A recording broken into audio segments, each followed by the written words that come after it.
NASA's goal was to collect data on the large number of luminosities seen flying over the lunar surface.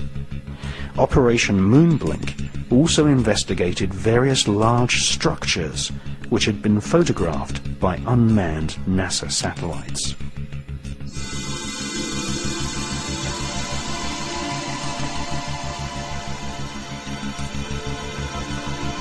Some of these structures looked suspiciously artificial. In 1953, the science editor of the New York Herald Tribune had reported seeing a 12-mile-long structure, possibly a bridge, on the edge of the Mare Crisium crater. This structure could have been caused by volcanic activity. British astronomers Dr. H.P. Wilkins and the presenter of the world's longest-running TV series, The Sky at Night, Sir Patrick Moore, both confessed that the so-called bridge in the Mare Crisium crater had just popped up from nowhere. In preparation for the NASA Apollo moon missions, Orbiter 3 was dispatched to take photographs of some of the moon's most interesting structures. In the Uvarov area of the moon, a large vertical structure stands proud of the lunar surface. It has been nicknamed the Shard. Another curious object photographed by Orbiter 3 is the so-called tower, which some astronomers claim is over a mile thick and could be 5 miles high.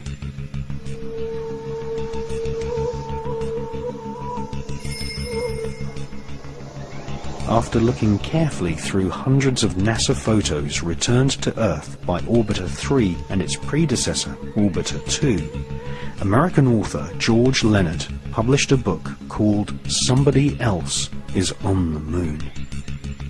George Leonard presented many photos in his book, some showing very long tracks in the lunar dust.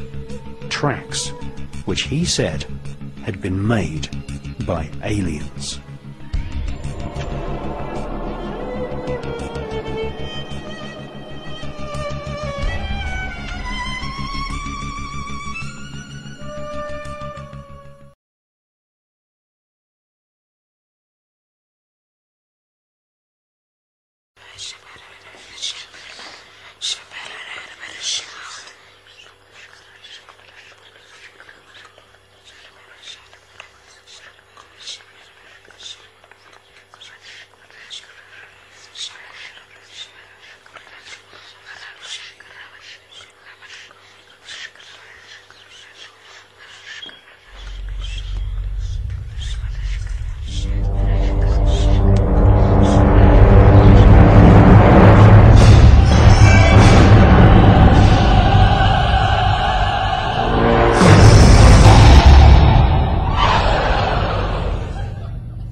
It's one small step for man,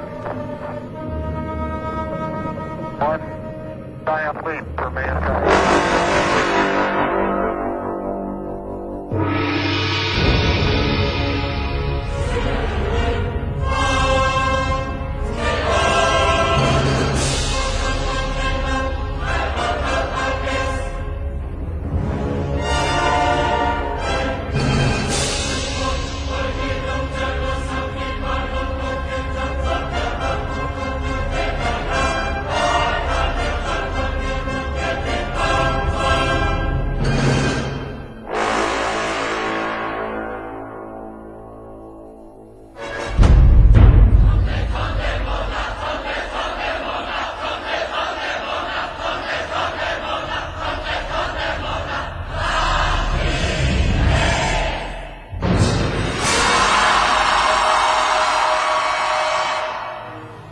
Unidentified flying object.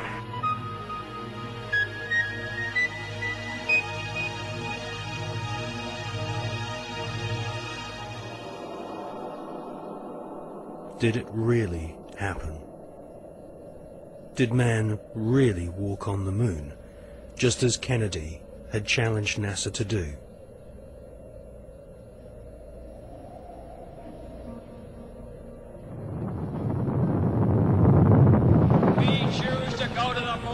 sophisticate and do the other things, not because they are easy, but because they are hard. The photos of Apollo 11 moon landing have been criticized as being too perfect and looking like they've been photographed inside a TV studio with spotlights. Bill Casing is an ex-Rocketdyne engineer who points out that there should be a blast crater underneath the lunar module, but there isn't. Award-winning filmmaker and photographer David Percy has written a book called Dark Moon, which shows that the famous Apollo 11 photographs were all shot using multiple light sources, something which can't happen if the astronauts were really on the moon.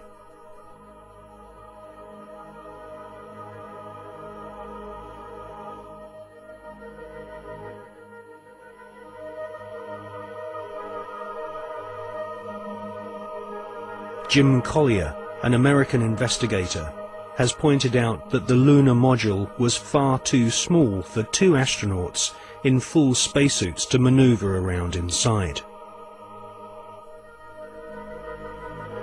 Jim Collier also believes that some of the footage showing the lunar module blasting off from the moon's surface has been filmed using a rotating model, just like the special effects techniques Hollywood blockbusters use today.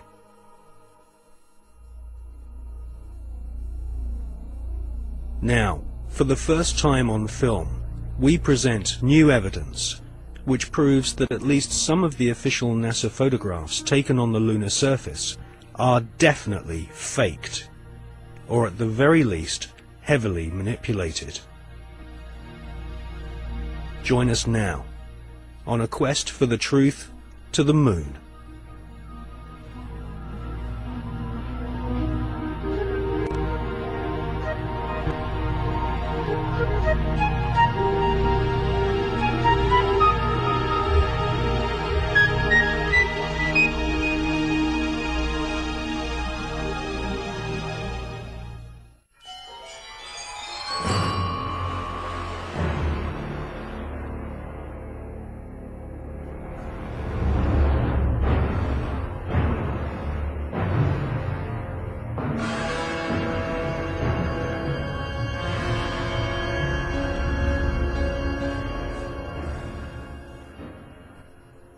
In this film, we shall not only prove beyond all reasonable doubt that many of the official NASA images of lunar exploration are fake, but we shall also examine the motives for the biggest lie put before the world.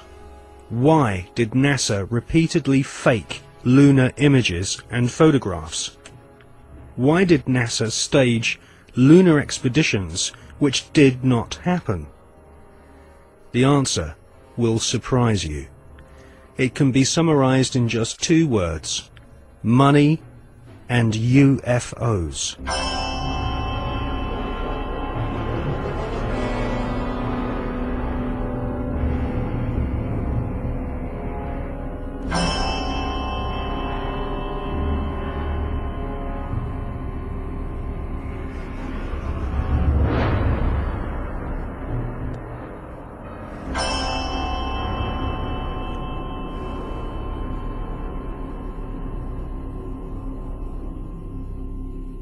But before we look at the motives for lying on such a vast scale, let's look at where some NASA scientists came from.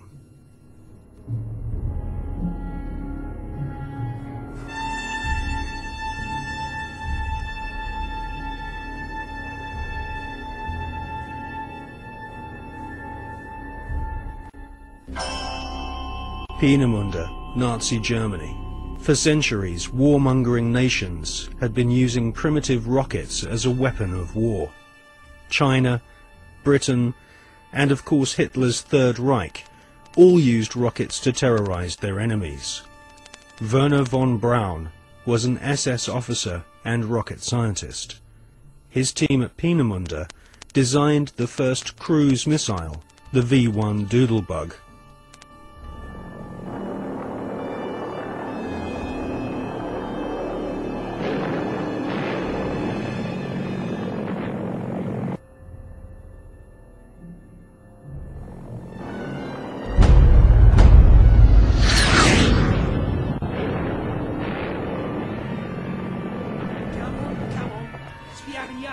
Come on.